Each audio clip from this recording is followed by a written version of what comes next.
Hello guys, ഇന്ന് നമ്മൾ ഉണ്ടാക്കാൻ പോകുന്നത് വളരെ ഈസി ആയിട്ട് ഉണ്ടാക്കാവുന്ന ഒരു കുക്കർ ബിരിയാണിയാണ്. സോ ഞാൻ ഇന്ന് ഉണ്ടാക്കുന്നത് ഒരു ബീഫ് കുക്കർ ബിരിയാണി. എങ്ങനെ ഉണ്ടാക്കാം നമുക്ക് നോക്കാം. ഇതിനാവശ്യമായിട്ടുള്ള എല്ലാ ഇൻഗ്രീഡിയൻസും ഞാൻ ഡിസ്ക്രിപ്ഷൻ ബോക്സിൽ ഇട്ടിട്ടുണ്ട്. ജിഞ്ചർ ഗാർലിക് നന്നായിട്ട് പേസ്റ്റാക്കി എടുക്കുക, എന്നിട്ട് അത് ഇതിലേക്ക് ഇടുക. അതുപോലെ തന്നെ പച്ചമുളക് ഞാൻ ചതച്ചാണ് ഇട്ടിരിക്കുന്നത്.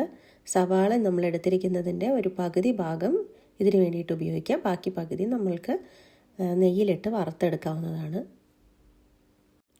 ഇഞ്ചി, പച്ചമുളക് ചതച്ചത്, വെളുത്തുള്ളി പേസ്റ്റ്, സവാള പകുതി, പിന്നെ ബാക്കി നമ്മളുടെ ടൊമാറ്റോ ഞാൻ ഇട്ടിട്ടുണ്ട്, കേർഡ് ഇട്ടിട്ടുണ്ട്, കുറച്ച് ലെമൺ പിഴിഞ്ഞൊഴിച്ചിട്ടുണ്ട്. ഇതെല്ലാം ചേർത്തതിന് ശേഷം നമ്മളുടെ പൊടികൾ ചേർക്കുക.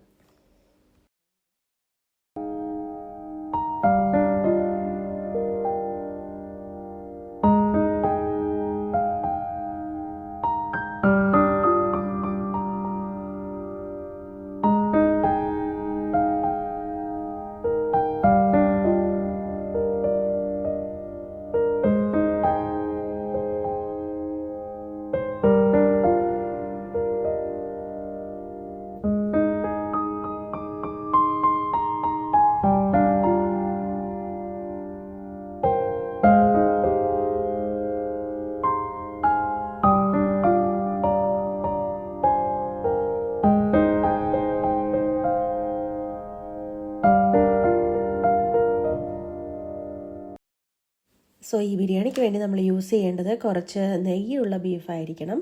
ഇത് എല്ലാ പൊടികളും എല്ലാ ഇൻഗ്രീഡിയൻസും ചേർത്ത് നന്നായിട്ട് ഒന്ന് ചേർത്ത് കുഴച്ച് ഒരു 1 hour വയ്ക്കുക. അതിന് ശേഷം കുക്കർ അടച്ച് വെച്ച് ഒരു 3 വിസിൽ കേൾക്കുന്നത് വരെ വെയിറ്റ് ചെയ്യുക.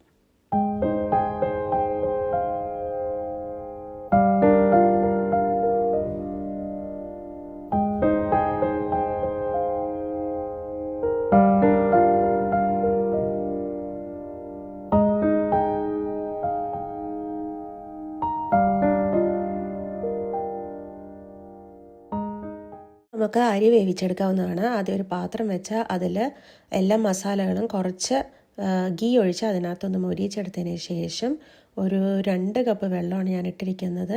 1.5 കപ്പ് അരിക്ക് ഒരു 2 കപ്പ് വെള്ളം എന്നുള്ള രീതിയിൽ ഇട്ടിട്ടുണ്ട്. അതിലേക്ക് ലെമൺ ജ്യൂസ് പിന്നെ കുറച്ച് ഉപ്പ് ചേർത്ത് നന്നായിട്ട് അരി വേവിച്ചെടുക്കുക. അതിനുശേഷം നമ്മളുടെ കിസ്മിസ് പിന്നെ കാഷ്യൂനട്ട് ഫ്രൈ ചെയ്യുക. സവാള നേരത്തെ മാറ്റി വെച്ചിരിക്കുന്നത് അത് നെയ്യിൽ വഴറ്റി എടുത്ത് വയ്ക്കുക. അരി വെന്തതിന് ശേഷം നമ്മൾക്ക് ലെയർ ചെയ്യാവുന്നതാണ്.